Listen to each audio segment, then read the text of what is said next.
Welcome into the Todd Bowles Show. Casey Phillips here with head coach Todd Bowles. First of all, my stress levels at the end of that game. And I have nothing to do with what's happening on the field. I can't even imagine what that felt like for you and everyone else on that sideline and part of the organization. Where does that rank for you in terms of a regular season game that at the moment, we're not talking a playoff game or anything else, that had to be one of the more stressful experiences?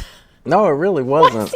At the time, when you're in the game and you're trying to win the game, you just think about the calls and about us making a play and about us getting off the field. So the stress level for me is like that every week, believe it or not. And internally, it's like that every week. But the guys played well. They were all calm on the sidelines, and they made plays. This is why you're the head coach and I'm not, because I can't imagine that wasn't just – you're right, though. It's probably stressful every single time. What are you most proud of looking back at that game on your team? The way they fought. I mean, defensively, tackling the underneath stuff, limiting the yak yards, which is what we set out to do. Offensively, just the fight. That's a tough group up there. And obviously, Hutchinson had a big day for him, but we made some timely plays and we grinded it out. What do you think the win meant to the team? That I know that it's always easy to just kind of say every game matters, every game is important, but I'm sure there were a little bit of emotions after what had happened at the end of last season. To get a win like this in a place that is very hard to play on the road, what do you think this seemed to mean to the guys in the locker room? I think it was just great to get a road win in front of a hostile crowd. That does a lot for your confidence. Again, it's only one game and it's the second game of the season. But from a confidence standpoint, playing in a hostile crowd, only getting one false start and limiting the penalties for the most part, it meant a lot. Red zone defense, man. I mean, that was one of the big stories of the game and what helped y'all come out with a W. Held them to a touchdown on just 1 of 7 red zone trips. And to me, it wasn't even just that you were getting the stops in the red zone. It was at these moments that felt like such momentum swings, that every time it felt like they would start to get rolling, you guys were able to put a stop on them. What worked so well in the red zone D in that game? Gang tackling with Gibbs and with St. Brown. Those guys can catch the ball and turn in a minute, but Levante, it was Izzy, it was Jordan, it was Zion, it was Servassier, it was KJ. All those guys gang tackling, understood where the ball was going, inside out, outside in, and they gang tackled and they played well. Take us through those last 2 defensive stands and what you remember about what you were having to call, what you were telling the guys, and just kind of what happened on those last 2 stands.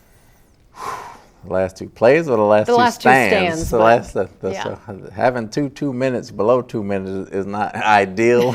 Yeah. And it's not ideal, but at the time, once you win first down, you feel like the advantage is in your favor. So we started keying in on certain things and taking away certain guys as they went down the field, knowing he would have to check it down, but we were ready to rally to the football. Those guys just played on sheer heart. They played on sheer heart with the leadership of Levante and Jordan, spearheading everything. Tyke made a bunch of plays in the fourth quarter, and they played well. They all played well. Yaya got some pressure, although it didn't result in sacks. He got some pressure, and we hit him quite a bit. And tell me about the play of your defensive line when you're without Kalijah, going in, but then you end up being without Vita for a big chunk of it. And I'm sure that in general is not a recipe that you would normally choose to dial up. So tell me how the defensive line handled it, missing at least one of those guys, and then for a lot of it, both of them. Well, I don't think they knew what to do on offense because they didn't know who to go at. So it kind of confused them a little bit. Look at that sneaky new plan. No, those guys play hard. CJ and Mike played well. They filled in great. Gaines played a lot of different positions across the board. Will always plays tough at home in Detroit, and they banded together and they fought hard and they came out with a win. And injury-wise, at the point of us taping this, tell me what you know and what you don't know about your defense for moving forward. Well, we'll see about Vita. He's got a grade 2 sprain, but he'll be day to day.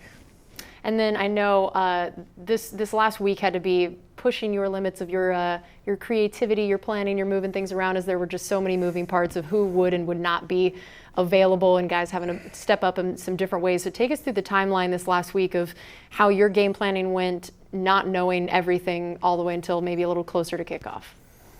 Well, we kind of prepare for it, and in the spring and in the summer, we kind of figure out what guys can and can't do if they had to play. We're not used to multiple guys missing and not playing, but we prepared for it, and we understood what we had to do to win. And those guys stepped in and played, and we kind of kept the game plan in their wheelhouse where they can play fast and not have to worry about things, and they did a good job. Zion's interception, first career pick for him, and again, a guy that we didn't really know for a while if he was even going to be available coming off the concussion process. So tell me, looking at Zion's interception in particular, but then his game overall, what stood out to you? Zion had an outstanding game, not just the interception. He had a bunch of pass breakups. He had some tackles. He studied. He understood what was happening to him on almost every play. He squeezed routes. He came off of plays. He tackled well. And, you know, I think the sky's the limit for Zion. You're looking at a star in the making right before our eyes. I like that. That's exciting to hear. And then Christian Izien also getting an interception. Tell us about that play. Izzy makes plays. You know, he makes plays. He came in last week and filled in. He started this week. Key area of the field. They were coming down and they were driving. We got a little pressure on him. He let the ball go. Izzy made a big play. He's right in the right spot at all times, and he's a competitor. He's going to go out there and he's going to compete. He's going to fight. He's going to make tackles, and he's going to make some plays. What are the specific skill sets he has that has let him become essentially kind of the Swiss Army knife for you of nickel, outside, safety, and whatever you ask of him? Well, he's built. He's very strong upper body, so he's strong enough to play safety, but he's quick enough to play nickel and corner, and he's also crafty enough and smart enough to play free or strong safety. So he does a lot of things well for us, and he's very sudden to the ball. His A to B process is like bang, bang. Some people have build-up speed. He can get to A to B in a heartbeat. And Jordan Whitehead led the team in tackles. He's done that both games now so far, but this one was for a career-high tying 11 tackles. Also had one for loss, a pass defense. What did you see out of his game? Jordan's maturity since he's come back and the years he spent in the league, as far as seeing him grow when he was here before to when he came back, is off the charts. I think his leadership, and obviously he was in on the last tackle to stop him from scoring. On the second to the last 2-minute drive, 2-minute stand, and he made a bunch of plays. He had TFLs, he had tackle for losses, he had a bunch of open field tackles. He played a complete all-around game. Very proud of him. As far as I'm concerned, he was my player of the game. Wow, quite a award coming from you. All right, we're going to take a quick break. We're going to be back with more here on the Todd Bowles Show.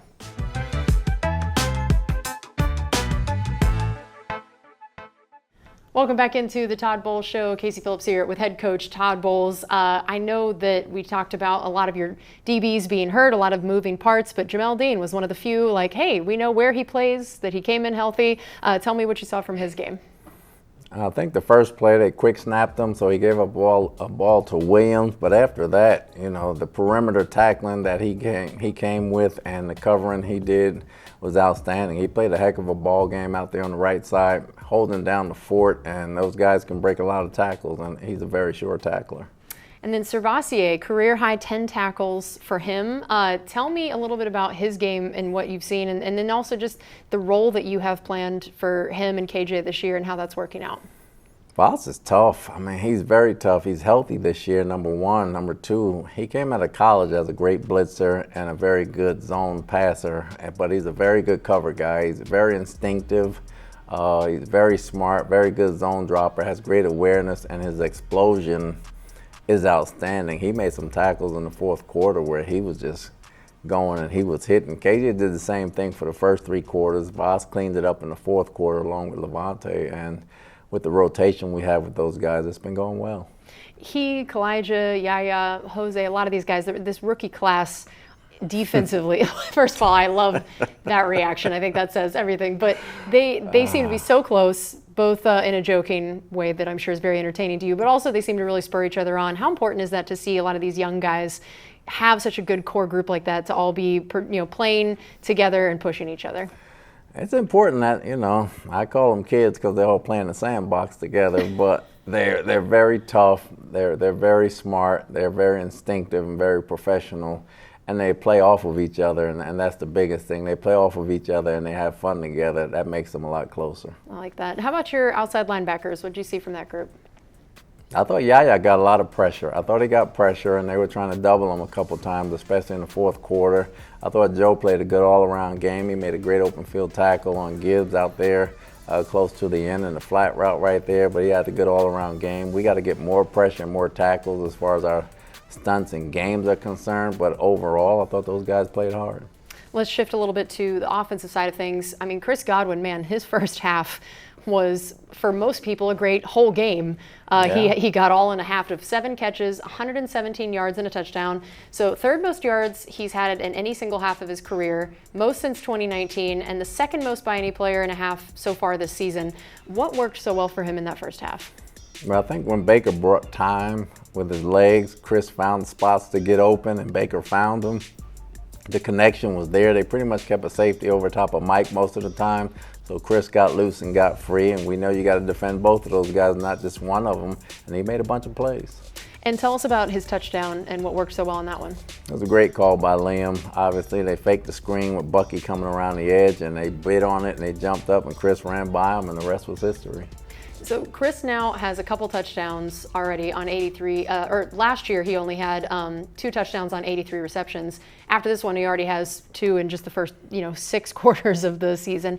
Why? There's one thing of just kind of getting him the ball more often, but what are the things about Liam's offense and how Chris looks this year that is why we think we're going to see him in the end zone so much more often? Well, moving him back in the slot was big coming into this year as well, and he can play all over the field, and Liam kind of moves all those guys around a lot, and they take turns making plays, and this week was Chris's turn. He made some last week as well, and the offense kind of revolves around whatever they double, you take away with the single. You take the single guy and you take him, and this week it was Chris's turn, and he had a heck of a ball game. And now we got to talk about Baker's juke move. Tell me your reaction on the sideline when you see Baker put a guy on skates.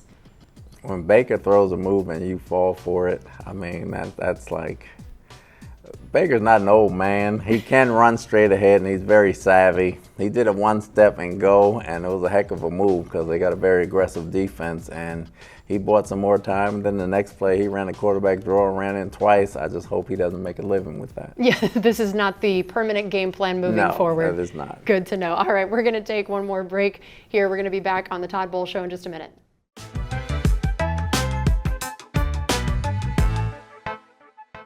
Welcome back into the Todd Bowles Show. Casey Phillips here, head coach Todd Bowles, breaking down that win in Detroit.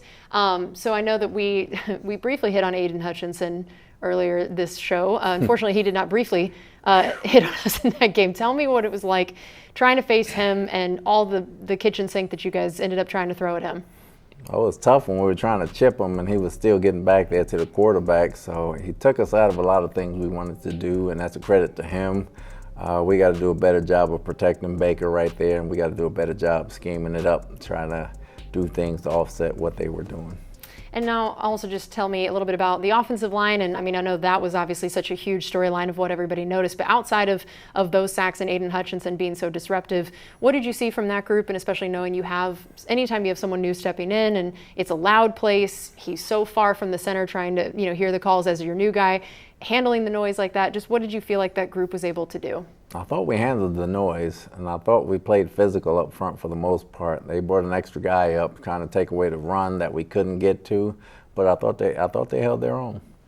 And I know that earlier you made a joke about the Baker running is not our primary game plan moving forward. He was the leading rusher for the team. Again, not the main plan that we go for each week. Tell me, run game-wise, what worked and what didn't work?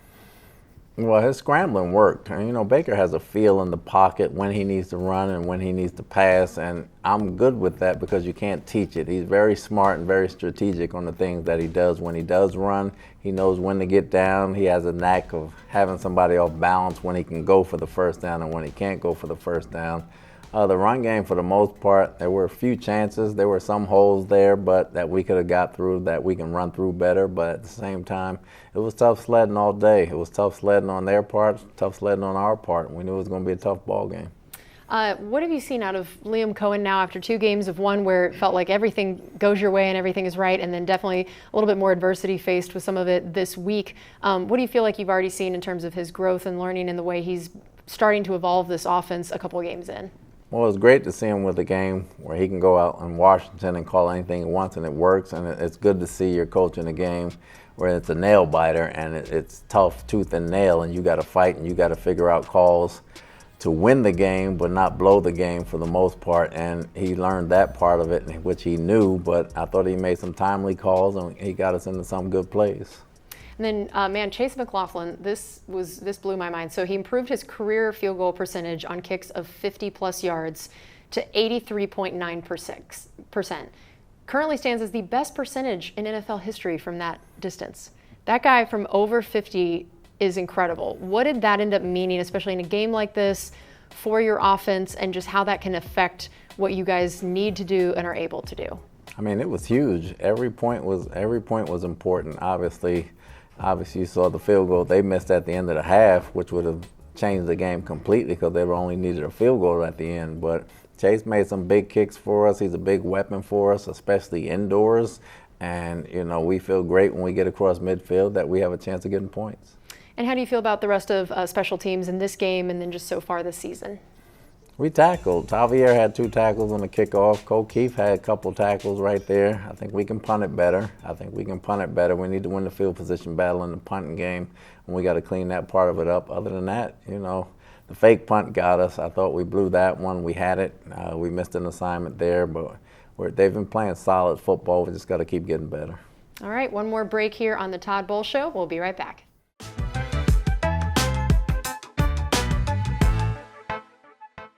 It's time for our final segment here on the Todd Bowles Show. Casey Phillips here with head coach Todd Bowles. All right, so now shifting to this Broncos game. You got another rookie quarterback. Interesting, 2 out of your first 3 weeks to be facing that. What are some of the unique challenges about preparing for a rookie quarterback, and then maybe some of the things that excite you a little bit facing some, fresh meat? No, I think he's a good player. He starts for a reason. Sean's a very good coach. He has very good feet. He gets the ball out quick when he needs to. He can run with it if he needs to. For us, it's not about facing a rookie quarterback with the Broncos. It's about us getting better for the things we need to do better from last week. And that's important for us. We're not playing against the opponent. We are per se, but we're trying to get better. To be a good team, you have to correct the mistakes from the week before and keep getting better as the season goes on. And that's what we're trying to do. So we're not so much focusing on the opponent as we are focusing on the things we need to do better. As you go about game planning, when it is still fairly early in the season and it is a rookie, does that change anything about how confident you feel about your game plan and having as much to go off of? Or does that affect it in any way? Or to you, it's just either way, we're going to do our same thing? It's more of the unknown. We try to do some things to game plan it and prepare for them, and then some things are the unknown that you just have to do what you do and make sure you be ready to adjust. So going into the game, we'll be ready to adjust, and we'll do some of the things that we do. Tell us a little bit about the Broncos' run game and what we should be looking out for. Very tough, hard-nosed. Obviously, Sean's with the Saints. They have a very powerful run game, change personnel a lot, give you some off balance, some extra tackles in the ball game. So it's going to be a physical game, so we got to be ready for that. And how about their wide receivers and pass catchers? What stands out to you there? Catch radius. All got a very good catch radius. If the ball's near them, they're going to catch it. I know on their defensive side of things, Pat Surtain, this is the guy that's given Antoine a run for his money on being short-lived for that highest paid DB in the league. And what does a guy like that do for your game plan and when you look at a guy like that, or just even as a defensive-minded coach when you watch someone like him? Got to know where he is. He has a chance to get an interception on every play. Very good feet, very good bursts, off or on in press coverage, and he's a heck of a football player. I know that you mentioned the idea of this being a game that's a little bit more about even just what you guys want to do. Whenever you win a game like this Lions one, where it was sort of an emotional high and especially a very sort of stressful stretch down the end of the game, and do you ever worry about almost an emotional hangover from the team of trying to get them ready to go play again and not just rest on those laurels? Or do you ever see a way that you can try to help impact a team to move on from that but still be excited by it?